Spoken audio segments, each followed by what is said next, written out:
السلام علیکم ورحمۃ اللہ وبرکاتہ۔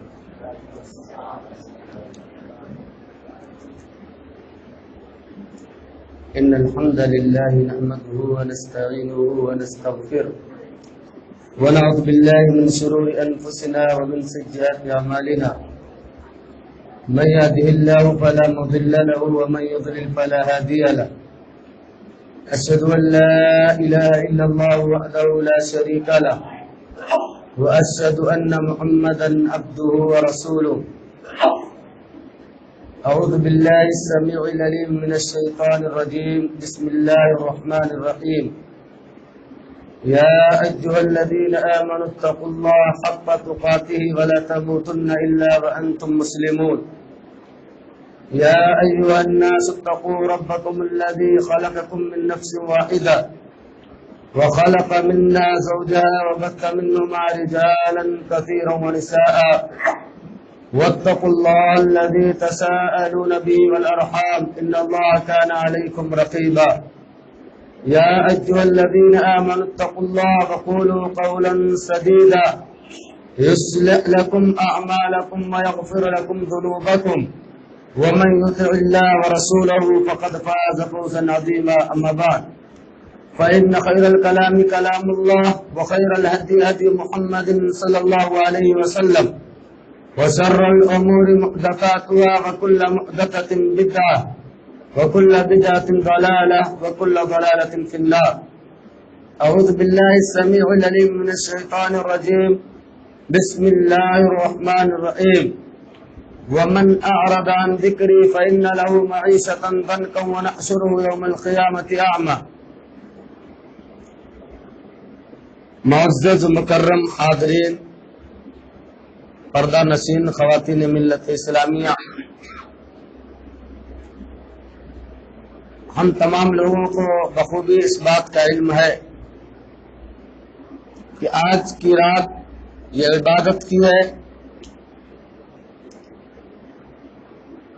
اور عبادت کے ساتھ اگر نصیحت بھی ہو جائے تو یہ 4 چاند لگ جاتا ہے، اور یہ چیز کوئی نئی چیز نہیں ہے کہ اسے ہم اور آپ بدعت کہہ دیں، بلکہ اس کی وضاحت کچھ دن پہلے آپ کے سامنے کر دی گئی۔ اسی طریقے سے آج کے اس مبارک رات کے اندر جس چیز کے تعلق سے ہمیں اور آپ کو کچھ سننا ہے اور کچھ کہنا ہے، وہ ہے ہمارے اور آپ کی زندگیوں پر یا ہمارے معاشرے پر ہمارے گناہوں کے اثر کس طرح پڑتے ہیں۔ ہم گناہ کرتے ہیں، ہم برائی کرتے ہیں، ہم شر کے کام کرتے ہیں، تو اس کا اثر ہم پر کتنا پڑتا ہے، ہماری سماج اور معاشرے پر کتنا پڑتا ہے۔ آیت کریمہ آپ کے سامنے سورہ طٰہٰ کی پڑھی گئی، آیت نمبر 124۔ اللہ تبارک و تعالی نے اس آیت کریمہ کے اندر فرمایا، وَمَنْ أَعْرَضَ عَنْ ذِكْرِي فَإِنَّ لَهُ مَعِيشَةً ضَنْكًا وَنَحْشُرُهُ يَوْمَ الْقِيَامَةِ أَعْمَى۔ جو انسان میرے ذکر سے یعنی اللہ کی کتاب اور رسول اللہ صلی اللہ علیہ وسلم کی سنت سے اعراض کرے گا، عمل نہیں کرے گا، تو ایسے انسان کے بارے میں اللہ تبارک و تعالیٰ نے فرمایا کہ اس کی دنیا کی معیشت تنگ کر دی جائے گی۔ لاکھ کمائے گا، لاکھ محنتیں کرے گا، کوئی برکت نہیں اس میں، ہمیشہ وہ انسان پریشان رہے گا، ہمیشہ وہ انسان خستہ حال رہے گا، لوگوں کے سامنے ہاتھ پھیلانے پر مجبور رہے گا۔ کیوں؟ اس لیے کہ اس نے اللہ تبارک و تعالیٰ کے ذکر سے اعراض کیا ہے، اللہ تبارک و تعالیٰ کے اصول کے بتائے ہوئے اصول کے مطابق اپنے تجارت کو اور اپنی زندگی کو نہیں لگایا ہے، اس لیے اللہ تبارک و تعالیٰ اس کی زندگی کو برباد کر دے گا۔ اور یہ تو دنیا کے اندر سزا ہے، وَنَحْشُرُهُ يَوْمَ الْقِيَامَةِ أَعْمَى۔ قیامت کے دن اللہ تبارک و تعالیٰ ایسے انسان کو جو گناہوں کا رسیا ہو جائے، اللہ تبارک و تعالیٰ ایسے انسان کو اندھا کر کے اٹھائے گا، اللہ سے کہے گا، وہ شکوہ کرے گا، رب لما حشرتنی اعمی وقد کنت بصیرا، اے اللہ کیوں اندھا کیا مجھ کو؟ میں دنیا کے اندر تو دیکھتا تھا، لوگوں کو اچھے برے کو پہچانتا تھا۔ اللہ کہے گا اتتک آیاتنا فنسیتها وکذالک اليوم تنسی، تیرے سامنے ہماری آیتیں پڑھی جاتی تھی، بتلایا جاتا تھا یہ چیز حرام ہے یہ حلال ہے، اس کو مت کرو اس کو کرو، بتایا جاتا تھا، لیکن جس طرح تو دنیا کے اندر میری آیتوں کو بھلاتا تھا، میری نشانیوں کو ٹھکراتا تھا، آج اسی طریقے سے تجھ کو تیری بات نہیں سنی جائے گی، آج اسی طریقے سے تیری بات پر کان نہیں دھرا جائے گا، اور تجھ کو ایک عذاب سے نجات بھی نہیں دلایا جائے گا، اور تجھے اندھا ہی کر کے جہنم میں دھکیل دیا جائے گا۔ تو گناہ کا ایک اثر انسان پر اس طرح پڑتا ہے کہ انسان حقیقی چین و سکون کو کھو بیٹھتا ہے، ہمیشہ پریشان رہتا ہے، جو اس آیت کریمہ پہ بتلایا گیا۔ اسی طریقے سے اگر ہم اور آپ جب گناہ کرتے ہیں، بار بار گناہ کرتے ہیں، تو اللہ تبارک و تعالی ہمارے دل پر مہر لگا دیتا ہے، اللہ تبارک و تعالی ہمارے دل کو سیاہ کر دیتا ہے۔ اس کی وجہ سے یہ ہوتا ہے نہ تو ہم حق بات سن پاتے ہیں، نہ حق کی طرف عمل کر پاتے ہیں، نہ لوگوں کو حق بتا پاتے ہیں، بلکہ جہاں قرآن و سنت کی بات کی جائے، جہاں آپ کو اللہ اور اس کے رسول کی مخالفت سے ڈرایا جائے، آپ چڑ جاتے ہیں، ہم چڑ جاتے ہیں۔ کیوں؟ اس لیے چڑ جاتے ہیں کہ ہم پر گناہوں کا اثر ہوتا ہے، اور جب گناہ کا اثر انسان پر ہوتا ہے تو انسان اچھی باتیں نہیں سنتا ہے۔ اسی لیے دیکھیں گناہ کا اثر جو ہوتا ہے بڑا گرم ہوتا ہے، بہت گرم ہوتا ہے۔ اسی لیے ہم اور آپ دیکھتے ہیں کوئی انسان جب گناہ کرتا ہے تو پسینے میں ہو جاتا ہے، چوری کر رہا ہے اگر کوئی آدمی اور بائی چانس اسے پکڑ لیا جائے پسینے میں شرابور ہو جاتا ہے۔ کیوں ہوتا ہے؟ اس لیے کہ اس کے اوپر گناہ کا اثر ہوا ہے، اور گناہ کا اثر یہ ہے کہ آدمی کا ہوتا ہے پسینے میں شرابور ہو جاتا ہے، حیران ہو جاتا ہے اسے۔ اسی لیے اللہ تبارک و تعالیٰ نے ہمیں اور آپ کو 5 وقت کی جو نمازیں پڑھتے ہیں اس میں جو دعا سکھلائی ہے کہ وہ دعا پڑھو تمہارے گناہ ویسے ہی صاف کر دیے جائیں۔ ہم اور آپ دعا پڑھتے ہیں اللہم نقنی من الخطایا کما ینقی الثوب الابیض من الدنس، یہ دعا پڑھتے ہیں کہ نہیں؟ پڑھتے ہیں ہم اور آپ۔ اس دعا کے اندر اللہ تبارک و تعالیٰ نے بتلایا کہ یہ دعا جب بندہ مانگتا ہے، کون سی دعا ہے؟ اللہ تم میری خطاؤں کو اسی طرح صاف کر دے۔ کس طرح؟ اس کو میری خطاؤں کو کس سے دھل دے؟ پانی سے، تھوڑا ٹھنڈا تھوڑا کم ٹھنڈا ہوتا ہے، لیکن آگے فرمایا گیا کہ اس کو من الثلج والبرد، کس سے دھلانا ہے اس کو؟ برف سے۔ اللہ دھلا، برف کے اندر زیادہ ٹھنڈک ہوتی ہے، پانی کے مقابلے میں برف زیادہ ٹھنڈا ہوتا ہے، تو اس لیے گرم چیز کے اثر کو ختم کرنے کے لیے ٹھنڈے چیز کی ضرورت پڑتی ہے۔ تو وہاں پر اللہ تبارک و تعالیٰ نے کہا کہ تم یہ دعا کرو کہ اللہ میری خطاؤں کو پانی سے زیادہ ٹھنڈا، اللہ تو برف کے ذریعے سے میری خطاؤں میری لغزشوں کو دھل دے۔ گناہ کا اثر گرم ہوتا ہے، اس کا دھلنے کا اثر جو ہے وہ ٹھنڈا ہے۔ تو اس لیے جب متضاد چیزیں ملتی ہے تو ایک جب اپوزٹ چیز آتی ہے تو سامنے والی چیز کو ختم کر دیتی ہے۔ اسی طرح گناہ آدمی کرتا ہے، گناہ کے بعد جب دعاؤں کو پڑھتا ہے، نیک کام کرنے لگتا ہے تو اس کے گناہ کا اثر ختم ہو جاتا ہے۔ اسی طریقے سے ہمارے سماج اور معاشرے پر جو گناہ کا اثر پڑتا ہے وہ اس طرح پڑتا ہے کہ اللہ تبارک و تعالی ہمارے سماج اور معاشرے کے اندر وہ بیماریاں ڈال دیتا ہے جو اس سے پہلے والے لوگوں پر، ہم سے پہلے والے لوگوں پر نہیں رہتی۔ کیسے؟ اللہ کے نبی صلی اللہ علیہ وسلم نے فرمایا لم تظهر الفاحشة في قوم قط حتى يعلنوا بها الا فشى فيهم الطاعون والاوجاع لم تكن مضت في اسلافهم الذين مضوا۔ جب کسی قوم کے لوگ کھلم کھلا برے کام کا ارتکاب کرنے لگے، ان کے قوم کے اندر فحاشی عام ہو جائے، زنا عام ہو جائے، یا اسی طریقے سے بدکاری کسی قوم کے اندر عام ہو جائے، تو اللہ تبارک و تعالیٰ اس قوم کے اندر ایسی بیماریاں ڈال دیتا ہے جو اس سے پہلے والے لوگوں کے اندر موجود ہی نہیں تھی۔ آج ہم دیکھ لیتے ہیں سماج اور معاشرے کے اندر کہ وہ بیماریاں جو 100 سال پہلے نہیں تھی، 200 سال پہلے نہیں تھی، آج ہمارے یہاں موجود ہے۔ شوگر کہاں ہے؟ کہاں تھی شوگر؟ ایڈس کہاں تھی؟ کیوں پیدا ہوئی؟ سوچے ہم اور آپ نے کبھی؟ یہ ہمارے گناہوں کی وجہ سے اللہ تبارک و تعالیٰ نے ہمارے اوپر بیماریوں کا عذاب ڈال دیا۔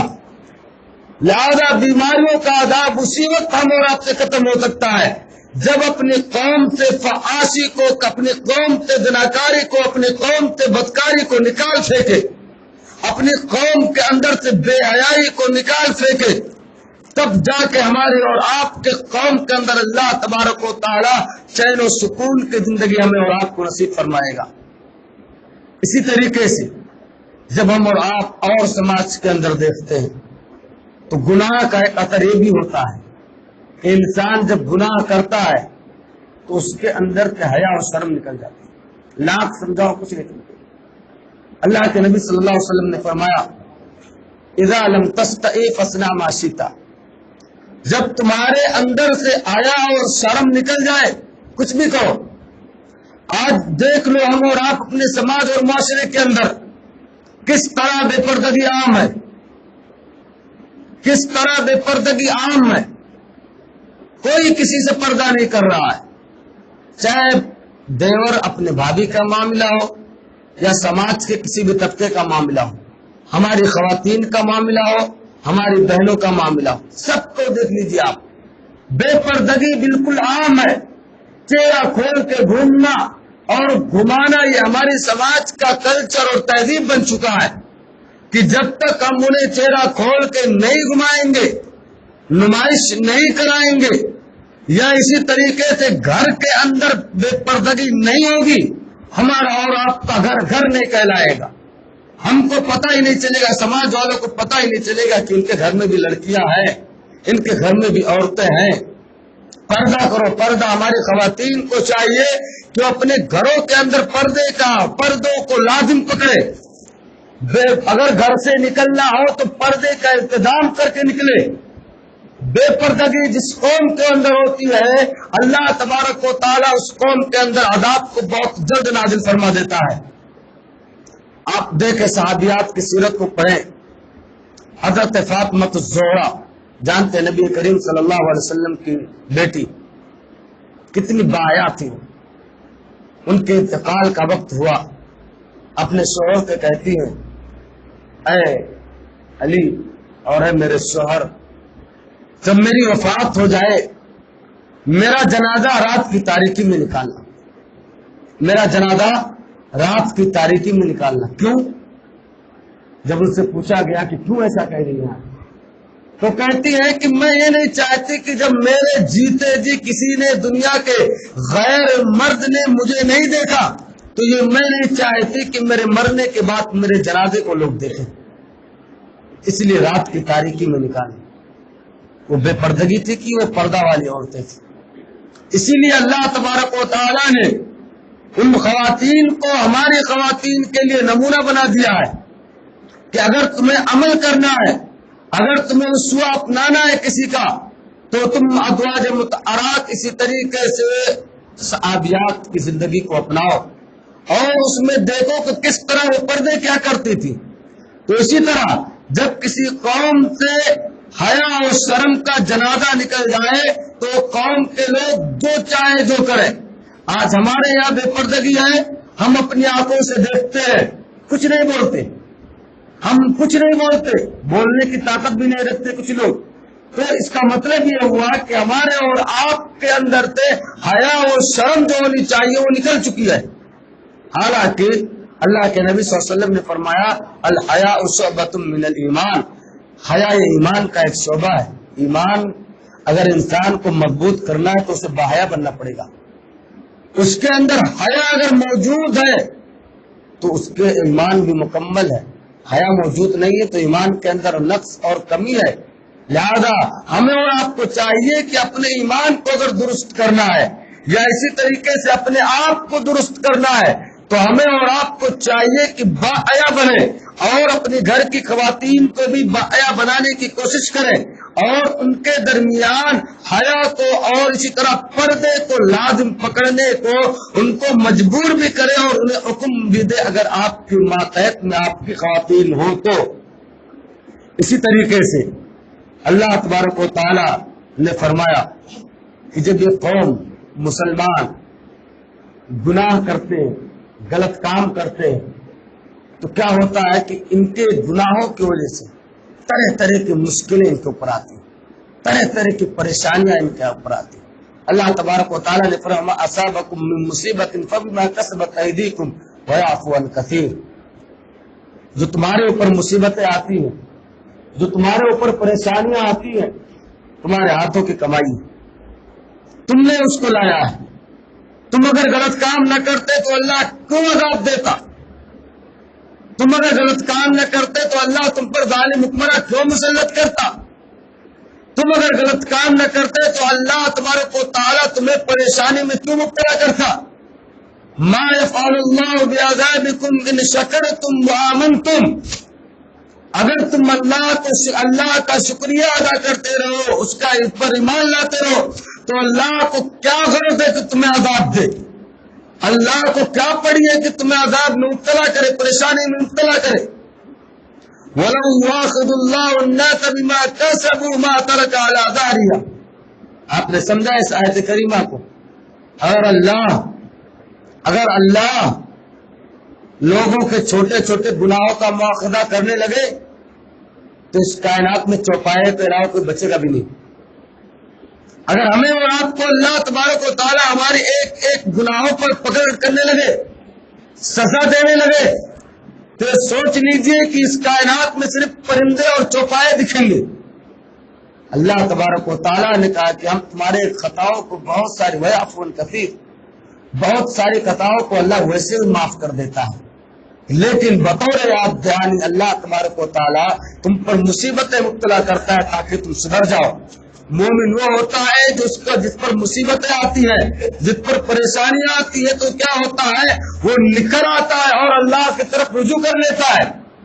لیکن فاسق و فاجر وہ ہوتا ہے جس پر مصیبتیں آئے، پریشانیاں آئے، لیکن وہ مستی میں مبتلا رہے، گناہوں پر گناہ کرتا رہے اور اپنے دل کو سیاہ کرتا رہے، اپنے دل کے اوپر کالک پوکتا رہے۔ اسی لیے اللہ کے نبی صلی اللہ علیہ وسلم نے فرمایا تھا ان المؤمن اذا اذنب كانت نقطة سوداء في القلب فان تاب ونزع واستغفر سقل قلبه وان زاد زادت حتى يعلو قلبه فذلك الرجل الذي ذكر الله عز وجل في القرآن۔ مومن جب گناہ کرتا ہے تو اس کے دل پر سیاہ نقطہ پڑ جاتا ہے، فان تاب ونزع، توبہ کر لیتا ہے، اللہ تبارک و تعالیٰ اس سیاہی کو، اس کالک کو ختم کر دیتا ہے۔ وَإِنْ زَادَ زَادَتْ حَتَّى يَعْلُوَ قَلْبُهُ، برابر پیدر پر کنٹینیو کوئی انسان گناہ کرتے رہے تو اللہ تبارک و تعالیٰ اس کے پورے دل کو سیاہ اور کالا کر دیتا ہے۔ اب نہ تو وہ حق بات سن سکتا ہے، نہ حق بات کو لوگوں تک پہنچا سکتا ہے، نہ اسی طریقے سے حق بات پر عمل کر سکتا ہے، سارے راستے اس کے لیے محدود ہو جاتے ہیں۔ اور اس کی مثال کیسی ہو جاتی ہے، وَلَهُمْ أَعْيُنٌ لَا يُبْصِرُونَ بِهَا وَلَهُمْ آذَانٌ لَا يَسْمَعُونَ بِهَا، آنکھیں مگر دیکھتا نہیں، کان ہے مگر سنتا نہیں۔ أُولَئِكَ كَالْأَنْعَامِ بَلْ هُمْ أَضَلُّ، ایسے لوگوں کی مثال چوپایوں کی طرح ہے کہ کم سے کم وہ اپنے ان کا مالک جو سدا دیتا ہے انہیں وہ کرتے ہیں، جن کا مالک جو انہیں کہہ دیتا ہے اس پر تو عمل کرتے ہیں، بلاتا ہے تو چلے آتے ہیں۔ یہ انسان اتنا ناشکرا ہو چکا ہے کہ اللہ تبارک و تعالیٰ کے حکم کے مطابق جس طرح جانور اپنے مالک کی بات کو مانتا ہے، بھلے ہی مالک اس کا مارے اسے، لیکن یہ انسان اتنا ڈھیٹ ہو چکا ہے کہ وہ اللہ تبارک و تعالیٰ کی سزائیں پانے کے باوجود بھی اللہ کی طرف رجوع نہیں کرتا ہے، اللہ کی بات کو نہیں مانتا ہے، ان کی مثال چوپایوں کی طرح ہے، اور بلکہ اس سے بھی گئے گزرے۔ چوپایا تو مان جاتا ہے لیکن انسان نہیں مانتا، انسان سمجھتا ہی نہیں، انسان سوچتا ہی نہیں، انسان غور و فکر ہی نہیں کرتا ہے کہ میرے رب نے مجھے بنایا ہے، کیوں بنایا ہے. میرے رب نے بنانے کے مقصد کو ہمیں اور آپ کو بتلا دیا کہ الذی خلق الموت والحیات لیبلوکم ایکم احسن عملا. اللہ نے تمہیں موت و حیات کو پیدا کیا. اللہ نے موت و حیات کو پیدا کیا. مطلب کیا ہے اس کا؟ اس لیے تاکہ تمہیں آزمائے تم میں سے نیک عمل کرنے والا کون ہے. وہ ہماری زندگی کا مقصد اللہ نے عبادت بتلایا ہے، لیکن اللہ یہ دیکھنا چاہتا ہے میں نے تمہیں اور ہمیں پیدا کیا، سب کو پیدا کیا اس کائنات کو. اب میں یہ دیکھنا چاہتا ہوں کہ نیک عمل کرنے والا کون ہے، گناہوں سے بچنے والا کون ہے، برائیوں سے بچنے والا کون ہے. لیکن انسان نہیں مانتا، وہی کرتا ہے جس سے اللہ نے منع کیا، وہی کرتا ہے جس سے اللہ تبارک و تعالیٰ نے روکا، وہی کرتا ہے جو اسے نہیں کرنی چاہیے تھی. لہذا ہمیں اور آپ کو چاہیے کہ اپنے آپ کو سدھارنے کی کوشش کریں، اپنے آپ کو گناہوں سے دور کرنے کی کوشش کریں. ہمارے اور آپ کی گناہوں کی وجہ سے اللہ تبارک و تعالی ہمیں اور آپ کو رزق سے محروم کر دیتا ہے. معلوم ہے رزق خلاص. وَإِنَّ الرَّجُلَ لَيُحْرَمُ الرِّزْقَ بِخَطِيئَةٍ يَعْمَلُهَا. آدمی اپنے گناہوں کی وجہ سے اللہ تبارک و تعالیٰ کے رزق سے محروم ہوتا ہے. ایک مسکین آدمی، ایک فقیر آدمی لوگ اس کے پاس اپنے مال کو لاتے ہیں، دیتے ہیں اس کے پاس. لیکن ایک مسکین آدمی ایسا ہوتا ہے، غریب لگ رہا ہے. اب ایک آدمی آیا اس کی مدد کرنے کے لیے، لیکن گھر میں فلمیں چل رہی ہیں، گھر میں گناہ کے کام چل رہے ہیں، آواز اس کے کانوں تک پڑتی ہے. اللہ دروازے سے روزی چھین لیتا ہے. گھر تک اس کے پاس روزی پہنچتی ہے، لیکن اس کے گناہوں کی وجہ سے اللہ تبارک و تعالیٰ نے اس کے گھر پر آئی ہوئی روزی کو واپس کر دیا اس سے. صرف اور صرف گناہوں کی وجہ سے، اس کی خطاؤں اور اس کی برائیوں کی وجہ سے. اور اسی گناہ کی وجہ سے ہم اور آپ، جو اللہ تبارک و تعالیٰ نے ہمیں اشرف المخلوقات بنایا ہے، اس دنیا میں سب سے اچھی مخلوق بنایا ہے، ہمارے جد آدم حضرت آدم علیہ السلام سے فرشتوں کو سجدہ کرنے کا حکم دیا.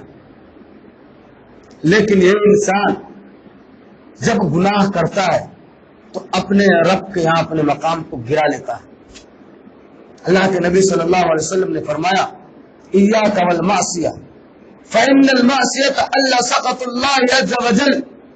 لوگوں گناہوں سے بچتے رہو، اس لیے کہ یہ گناہ اللہ تبارک و تعالیٰ کی ناراضگی کو حلال کر دیتے ہیں تمہارے اوپر. اور وَمَن يُهِنِ اللَّهُ فَمَا لَهُ مِن مُكْرِمٍ. جس کو اللہ تبارک و تعالیٰ ذلیل و رسوا کر دے، جس کو اللہ تبارک و تعالیٰ نیچا کر دے، دنیا کی ساری طاقت مل کے اس کے اوپر نہیں کر سکتی، اس کو عزت نہیں دے سکتی. اسی لیے اللہ کے نبی صلی اللہ علیہ وسلم نے حضرت عبداللہ بن عباس کو بتلایا تھا وَعْلَمْ أَنَّ الْأُمَّةَ لَوِ اجْتَمَعَتْ عَلَىٰ يَنْفَعُوكَ بِشَيْءٍ لَمْ يَنْفَعُوكَ بِشَيْءٍ إِلَّا قَدْ كَتَبَهُ اللَّهُ إِلَيْكَ. یہ ساری دنیا مل کر بھی اگر تمہیں چاہے کہ کسی بھی چیز میں تمہیں فائدہ پہنچانے کی کوشش کرے، پوری دنیا مل کر، تو وہ اتنا ہی فائدہ پہنچائے گی جتنا اللہ تبارک و تعالیٰ نے تمہاری قسمت میں، تمہارے مقدر میں رکھ دیا ہے. اور وَاعْلَمْ أَنَّ الْأُمَّةَ لَوِ اجْتَمَعَتْ عَلَىٰ أَن يَضُرُّوكَ بِشَيْءٍ لَمْ يَضُرُّوكَ بِشَيْءٍ إِلَّا قَدْ كَتَبَهُ اللَّهُ عَلَيْكَ. پوری دنیا مل کر اگر تمہیں کسی چیز میں نقصان پہنچانا چاہے تو تم کو صرف اتنا ہی نقصان پہنچائے گی جتنا کہ اللہ تبارک و تعالیٰ نے تمہاری قسمت میں، تمہارے مقدر میں لکھ دیا ہے. اور جس کو اللہ تبارک و تعالیٰ ذلیل کر دے، رسوا کر دے، اس کو دنیا کی کوئی طاقت عزت نہیں دے سکتی ہے. وہ ہمیشہ ذلیل رہے گا، لوگوں کے سامنے بڑا ہی نیک اور پارسا بننے کی کوشش کرے گا، لیکن وہ کیا ہوگا، لوگ سمجھ جائیں گے کتنا ذلیل آدمی. اسی لیے حضرت ابن عباس رضی اللہ تعالیٰ عنہ کہتے ہیں ان للحسنۃ ضیاء فی الوجہ ونورا فی القلب وسعۃ فی الرزق وقوۃ فی البدن ومحبۃ فی قلوب الخلق. آدمی نیکی کرتا ہے، آدمی اچھے کام کرتا ہے تو اس کی وجہ سے کیا ہوتا ہے کہ اس کا چہرہ روشن ہو جاتا ہے، اس کے چہرے کے اوپر روشنی آ جاتی ہے، اور اس کے رزق کے اندر اللہ تبارک و تعالیٰ کشادگی دے دیتا ہے. وقوۃ فی البدن، اس کے بدن کے اندر اللہ تبارک و تعالیٰ طاقت طاقت دے دیتا ہے، اس کے بدن کے اندر اللہ تبارک و تعالیٰ طاقت دیتا ہے. کیوں؟ کیونکہ اس نے نیک کام کیا. اور وہ محبتاً فی قلوب الخلق، اور مخلوق کے درمیان اس کے مقام کو، اس کی عزت کو بڑھا دیتا ہے. لیکن یہ انسان جب گناہ کرتا ہے، برائی کرتا ہے، تو وَإِنَّ لِلسَّيِّئَةِ سَوَادًا فِي الْوَجْهِ، اگر کوئی انسان گناہ کرتا ہے تو اللہ تبارک و تعالیٰ اس کے چہرے کو سیاہ بنا دیتا ہے. چاہے جتنی کریم لگا لے، وہ سب کو اپنے آپ کو تو بہت خوبصورت ثابت کرنے کی کوشش کرے گا، لیکن لوگوں کو اس کے کالے کرتوت سامنے نظر آئے، کوئی اسے اچھا نہیں سمجھے گا. اور کیا ہوگا؟ وہ نقصاً فی رزق کے اندر کمی آ جائے گی. فوہناً فی البدن، آدمی کمزور ہو جائے گا. لاکھ جم میں جائے، باڈی بہت اچھی بنا لیا، لیکن بے فائدہ باڈی ہے، کسی لائق نہیں. وہ باڈی اللہ کے دین کی مدد کر ہی نہیں سکتی ہے، وہ باڈی اللہ کی عبادت کے لیے جھک ہی نہیں سکتی ہے، وہ باڈی اللہ کے خیر کے کاموں کی طرف آ ہی نہیں سکتی ہے. جو گناہوں سے پلی ہوئی ہو، جو برائیوں سے پلی ہوئی ہو، جو غلط کاروں اور سیاہ کاریوں سے پلی ہوئی ہو. وَوَانًا فِي الْبَدَنِ وَبُغْضًا فِي قُلُوبِ الْخَلْقِ، لوگوں کے درمیان کوئی حیثیت اس کی نہیں رہے گی. بہت پیسے والا رہے گا، مالدار رہے گا، لیکن لوگ صرف اس کے سامنے اس کی والی کریں گے، بعد میں ہر کوئی برائی کرے گا. بہت برا آدمی ہے، لیکن مجبوراً ظالم و جابر کو بھی لوگ اچھا کہہ دیتے ہیں، تو وہی معاملہ ہوگا.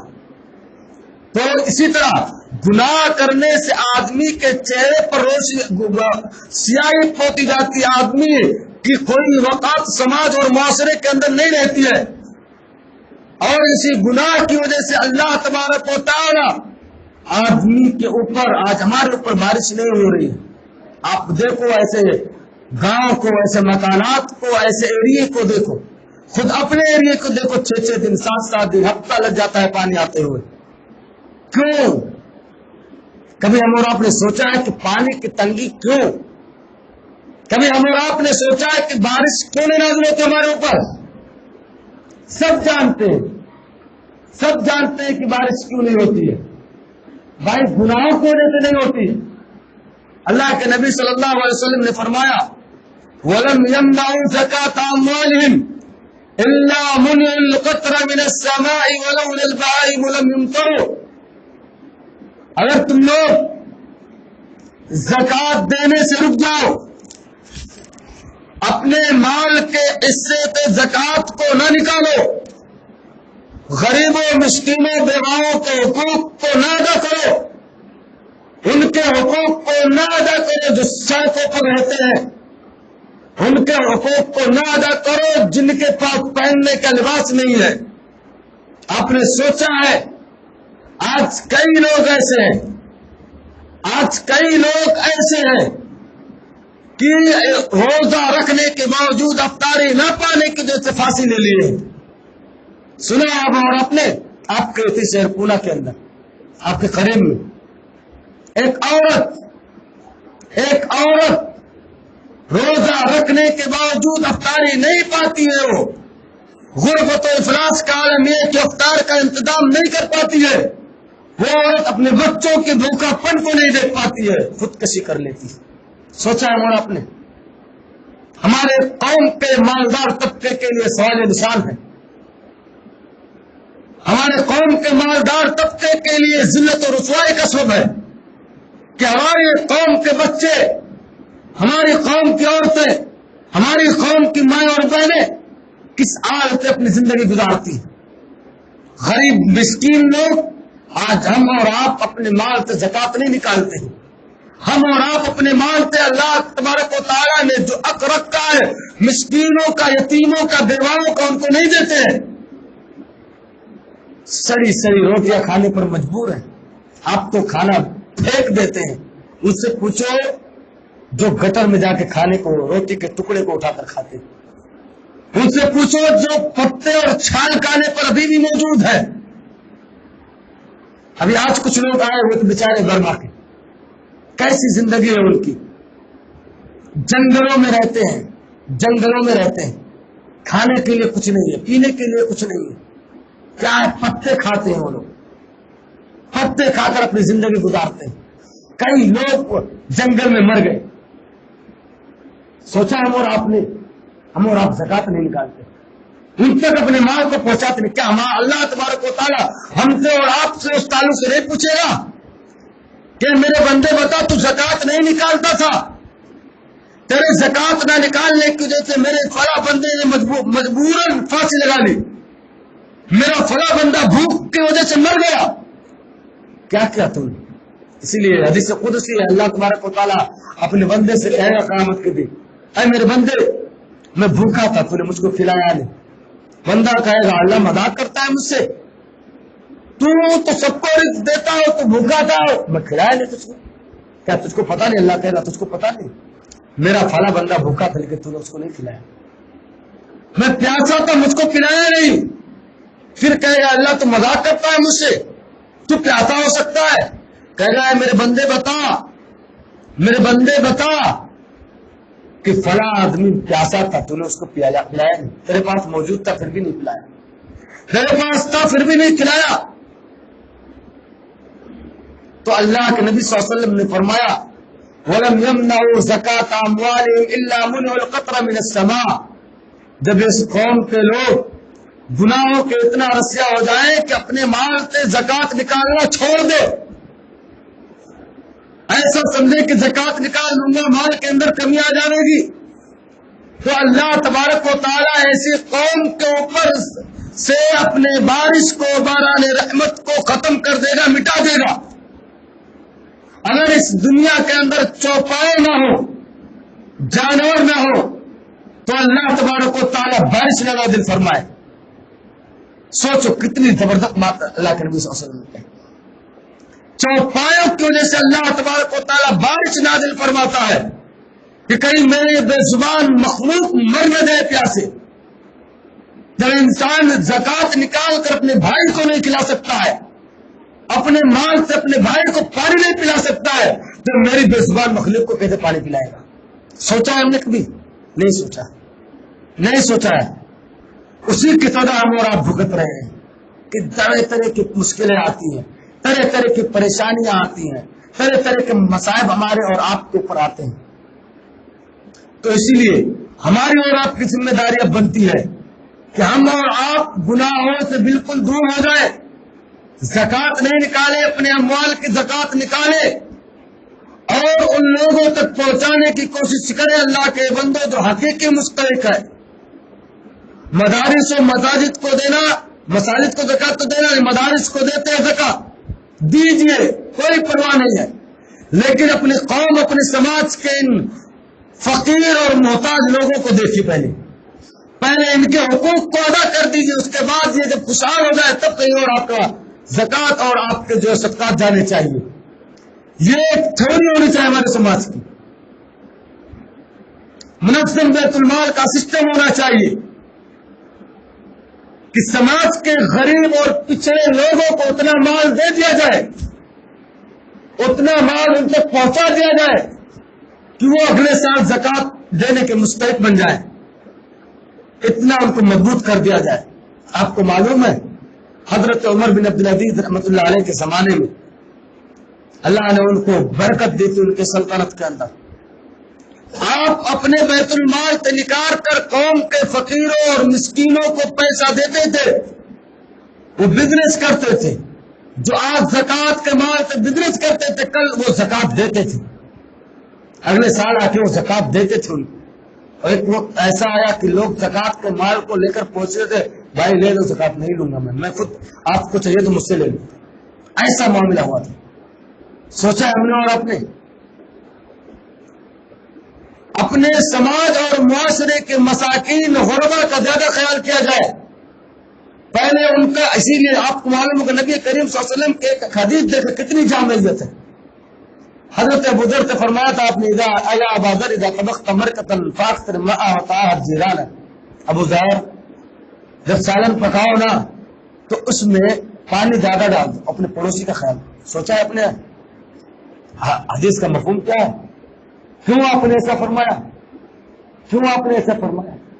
ہم اور آپ مزے سے گوشت کھا لیتے، ہم اور آپ مزے سے اچھے سے اچھا پکوان کھا لیتے ہیں، ہمارا پڑوسی ہوتا ہے، ہمارا ایک غریب بھائی ہوتا ہے، روٹی کا ٹکڑا بھی نہیں پاتا ہے، ہفتے ہفتے مہینے مہینے بیت جاتے، اس کے گھر پر گوشت نہیں آتی۔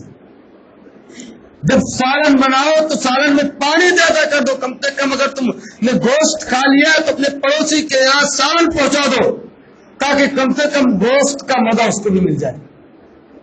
نبی کریم صلی اللہ علیہ وسلم سماج کو جوڑنے کا کام کرتے تھے۔ آپ کے دیکھیں، آپ صلی اللہ علیہ وسلم کی حدیث، مدینہ کے اندر آپ جب پہنچے ہیں ہجرت کر کے، تو اس معاشرے اور سماج کے اندر آپ صلی اللہ علیہ وسلم نے سب سے پہلی جو تعلیم دی ہے وہ تعلیم لوگوں کو جوڑنے والی تھی۔ حضرت عبداللہ بن سلام کہتے ہیں کہ نبی کریم صلی اللہ علیہ وسلم مدینہ میں جو آئے تو سب سے پہلے میری ملاقات ان سے ہوئی، اور جو سب سے پہلے انہوں نے مجھ سے بات کہی تھی وہ کیا کہی تھی؟ یا ایھا الناس افشوا السلام اطعموا الطعام وصلوا الارحام وصلوا باللیل والناس نیام تدخلوا الجنۃ بسلام۔ یہ پہلی حدیث تھی مدینہ میں۔ آپ صلی اللہ علیہ وسلم نے فرمایا تھا، اے عبداللہ بن سلام اور اے لوگوں، مدینہ والوں، آپس میں سلام پھیلاؤ، اس سے ایک دوسرے سے محبت پیدا ہو، اور اسی طریقے سے لوگوں کو کھانا کھلاؤ، مساکین کو، غربا کو اور دوسرے لوگوں کو کھانا کھلاؤ، ان تک پہنچاؤ کھانا، اور رشتے داریوں کو جوڑو، رشتے داریوں کو کاٹو مت، جتنے رشتے کو کاٹا اس نے اللہ کو کاٹا، جو رشتے داروں سے جو دور ہوا وہ اللہ تبارک و تعالیٰ سے دور ہو گیا۔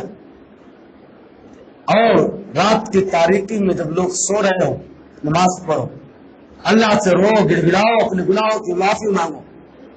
اگر یہ کام کرتے ہو تو سلامتی کے ساتھ جنت میں داخل ہو جاؤ، کوئی چیز تمہیں روکی نہیں پائے۔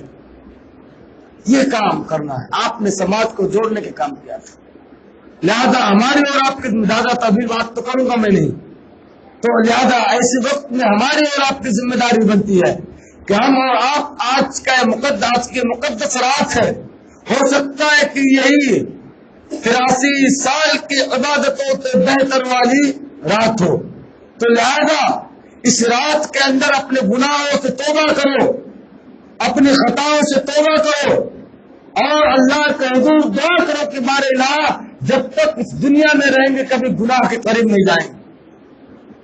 یہ عہد کر لو اللہ سے، یہ عہد کر لو اللہ کبھی ہمارے سماج کے اندر بے پردگی نہیں ہوگی، ہمارے سماج کے اندر کبھی کوئی فقیر بھوکا نہیں رہے گا، ہمارا کوئی بھائی ہم سے روٹا ہوا نہیں رہے گا، ہم جوڑنے کا کام کریں گے۔ اللہ یہ اپنے اندر ایک جذبہ پیدا کرو، یہ امنگ پیدا کرو، اور اپنے آپ کو اس طرح بناؤ کہ لوگ آپ کو دیکھ کر آپ کے قریب آئے، نہ کہ آپ کو دیکھ کر آپ سے دور بھاگے۔ بار بار میں یہ چیزیں کہتا ہوں کہ لوگ اپنے آپ کو اس اعتبار بناؤ، اس لائق بناؤ کہ لوگ تمہاری سماج اور معاشرے کے اندر مثال دے۔ اگر بننا ہے کسی کی طرح تو فلاں کی طرح بن جاؤ، اگر کسی کو سدھرنا ہے تو فلاں کی طرح ہو جاؤ، اگر کسی کو اچھا لڑکا اچھا مسلمان بننا ہے تو فلاں کی طرح مسلمان بن جاؤ۔ یہ ہمیں اور آپ کو بتلانا ہے اپنے سماج اور معاشرے کے اندر، اور اپنے آپ کو، اپنے معاملات کو بالکل صاف رکھو، اپنے معاملات کو بالکل صاف رکھو، چاہے تجارت کے ہو، چاہے آپسی تعلقات اور لوگوں کے ساتھ بالکل صاف ہونے چاہیے، کہ ایسا نہ ہو کہ پیسہ لے لیے، قرض لے لیے تو نہیں دینا ہے۔ معلوم ہے اس قرض کا نقصان کیا ہے؟ نفس المؤمن معلقۃ بدین، آدمی کی روح اس وقت تک لٹکی رہتی ہے اللہ تبارک و تعالیٰ کے آسمان میں، حساب و کتاب نہیں ہوتا ہے، بولو، جب تک کہ اس کا قرض ادا نہ کر دیا جائے۔ قرض ادا کر دیا تب حساب و کتاب ہوتا ہے۔ رسول نے ایسے لوگوں کی جنازہ نہیں پڑھائی ہے جن کے اوپر قرض تھا۔ تو لہذا ہمیں اور آپ کو چاہیے کہ ہم اور آپ اپنے معاملات کو صاف کریں، اپنے اخلاق کو اچھا بنائے، اور گناہوں سے باز رہے۔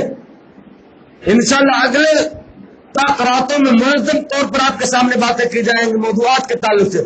آج جنرلی باتیں ہو رہی ہیں، کہ اپنے آپ کو ہر اعتبار سے گناہوں سے پاک کیا جائے، اپنے آپ کو ہر اعتبار سے نیکیوں کی طرف لایا جائے۔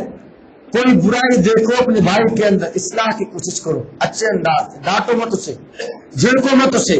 ایک کتنا برا آدمی ہے، کتنا غلط کام شرک کر رہا ہے، نہ کبھی مت بولو ایسا، بلاؤ، سمجھاؤ، اپنے سے قریب کرو۔ ایک کتنا برا بچہ ہے یار، تمہیں تعویذ پہن لیا کیا، ایسا نہیں بولنا چاہیے، بلکہ سمجھانے کی کوشش کرو، اپنے سے قریب لانے کی کوشش کرو۔ تو لہذا ہماری اور آپ کی ذمہ داری ہے کہ ہم اور آپ لوگوں کے درمیان سب سے اچھے بن کر رہیں، اور اسی طریقے سے لوگوں کو اچھا بنانے کی کوشش کریں۔ اللہ تبارک و تعالیٰ سے دعا ہے کہ بارے اللہ تو ہم تمام لوگوں کو کہنے اور سننے سے زیادہ عمل پیرا ہونے کی توفیق عطا فرمائے۔ اے اللہ ہماری عبادتوں کو تو ہمارے لیے ذخیر آخرت بنا، اور جہنم سے نکلنے اور جنت میں داخل ہونے کا سبب بنا۔ اے اللہ جب تک ہم اس دنیا میں نیک اعمال کرتے رہیں، اور جو ہماری وفات ہو تو نیک اعمال پر اور تیرے رسول پر اور تجھ پر ایمان کی حالت میں ہماری وفات ہو۔ آمین تقبل یا رب العالمین۔ وآخر دعوانا الحمدللہ۔